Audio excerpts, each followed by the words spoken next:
CCMP course केलेल्या डॉक्टरांना शासनाने मोठा दिलासा दिलेला आहे. या सगळ्याबाबत तुम्ही सर्वांनी मोठं आंदोलन देखील उभा केलं होतं. काय सांगा? या बाबतीत आंदोलन उभा करायची खरं तर आमची इच्छा नव्हती किंवा आम्हाला गरजही नव्हती. कारण शासनाने ऑलरेडी आम्हाला दिलासा दिलेला होता.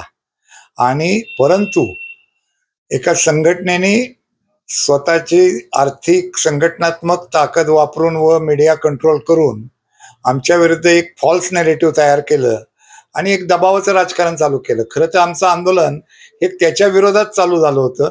परंतु या दबावाच्या परिणामी 11 जुलैला राज्य शासनाकडनं एक पाऊल मागं घेतलं जाऊन या सीसीएमपी डॉक्टरांच्या महाराष्ट्र वैद्यक परिषदेतील पंजीकरणाला स्थगिती दिली गेली 2 महिन्यासाठी.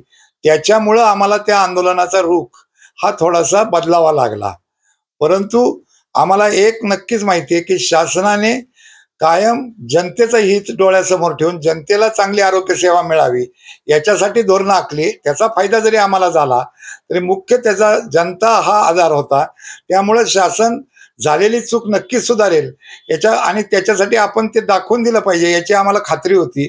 आणि आज पूर्ण अभ्यासांती राज्य शासनाने एक 5 पानी सविस्तर आदेश काढून ते 30 म्हणजे 26/4/2025 परिपत्रक पुनर्प्रस्थापित केलं.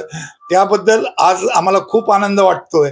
आणि सत्य परेशान झालं तरी सत्य मरत नाही हे पुन्हा एकदा सिद्ध झालं, त्याचाही खूप आनंद आहे. शासनाने दिलासा दिलेला आहे, पण नेमकं काय दिलासा दिलाय त्याविषयी काय सांगा?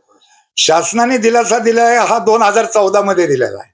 आज जे काही जणांकडनं भासवलं जातंय की शासनाने आज आम्हाला दिलासा दिलाय, आज रजिस्ट्रेशन दिलंय, आज प्रॅक्टिस, तर 2014 मध्ये महाराष्ट्र विधिमंडळाने अधिनियम पास करून आम्हाला 1 वर्षाचा जो कोर्स दिला होता त्या कोर्स उत्तीर्ण झाल्यानंतर महाराष्ट्र वैद्यक परिषदेमध्ये पंजीकरण करण्याची व्यवस्था केली होती स्वतंत्र नोंदवहीमध्ये. आणि परंतु ती गेले 7-8 वर्ष त्या महाराष्ट्र वैद्यक परिषदेमध्ये सत्ताधारी असणाऱ्या संघटनेच्या लोकांनी काही चुकीचे नेरेटिव्ह पसरवून आजपर्यंत होऊन दिली नव्हती. हे नक्की आहे की त्या अधिनियमाच्या विरुद्ध ती वैद्यकीय संघटना न्यायालयात गेलेली आहे. परंतु न्यायालयामध्ये खटला प्रलंबित आहे. त्याच्यामध्ये कुठलाही आदेश, स्थगिती आदेश किंवा निर्देश असे कुठलेही दिले गेलेले नाहीत. फक्त एकदा असा निर्देश 2016 मध्ये दिला गेला होता की बाबा कोर्स चालू व्हायला आम्ही स्थगिती नाकारत आहोत, म्हणजे प्रश्न निकाली निघाला. परंतु या कोर्सच्या पुढच्या ज्या काही प्रक्रिया आहेत त्याची वैधता ही अंतिम निर्णयावर अवलंबून राहील. हे कुठल्याही कोर्ट केसमध्ये असतं. आणि एखादी कोर्ट केस कोर्टात आहे म्हणून 10-10 वर्ष कायद्याची अंमलबजावणीच होत नाही असं होऊ शकत नाही. आणि त्या बाबतीत 2015 मध्ये न्यायाधीश ओका व न्यायाधीश गडकरी यांनी जे यांच्या अंतरिम दिलासा अर्ज फेटाळताना दिलेला निकालपत्र आहे त्याच्यामध्ये सविस्तर उल्लेख केलेला आहे की अशा प्रकारे कायद्याला स्थगिती त्यामुळे त्यांनी नाकारलेली आहे. आणि खरं सांगायचं तर त्यांना फक्त त्या आदेशामध्ये कोर्स चालू होताना कोर्सच्या बाबतीत अंतरिम दिलासा अर्ज करण्याची परवानगी होती. इतर कुठल्याही बाबतीत अंतरिम दिलासा करता येणार नाही असा स्पष्ट उल्लेख आहे. तरी पण यांनी प्रत्येक कायद्याच्या प्रत्येक टप्प्यावर अडथळे निर्माण आणायचा, कोर्टात जाण्याचा प्रयत्न केला. एकदा सुप्रीम कोर्टामध्ये स्पेशल न्यू पिटिशन दाखल केलं, तिथनंही ते एक्सपेडिट करा म्हणून परत आलं. त्यानंतर 10 वर्ष एक गप्प बसले, एक्सपेडिट सुद्धा करायचा कुठलाही प्रयत्न केला नाही. कारण त्यांना माहिती होतं की कायद्याच्या कसोटीवर आपण टिकू शकत नाही. त्यांचा भर हा दबावाचं राजकारण, पैशाची ताकद याच्यावरच होता. आणि ज्या वेळी सरकारने, मग तुम्ही स्वतः आता पत्रकार आहात, तुम्हाला कळेल की 26/12/2024 जेव्हा अन्न व औषध प्रशासनाने एक परिपत्रक जारी केलं त्यावेळेस पण त्यांनी हाच प्रयोग केला. परंतु त्यावेळेस काही चाललं नाही. आणि मी तुमच्या DLS न्यूजचा आभार मानतो. त्यावेळेस आपण एक जो माझा व्हिडिओ केला त्याच्यानंतर तो गदारोळ थांबला. त्यानंतर त्यावेळेसही त्यांनी नंतर सीसीएमपी ला नोंद देण्याचा विषय झाल्यावर पण प्रत्येक वेळेस कोर्टात धाव घेतली, पण कधीही त्यांना त्याच्या बाबतीत दिलासा मिळाला नाही.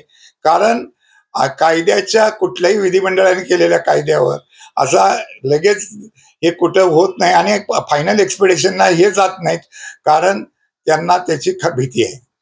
या सगळ्याचा जो शासनाने तुम्हाला दिलासा दिलेला आहे किती डॉक्टरांना तुमच्या याचा फायदा होणार आहे? आज मितीला 9,167 डॉक्टरांनी हा CCMP कोर्स उत्तीर्ण केलेला आहे.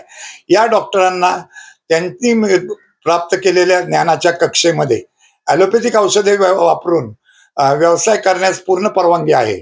आता याच्यावरही असं आक्षेप घेतला जातो की to the extent of the knowledge म्हणजे काय, त्याची व्याख्या कोण करणार.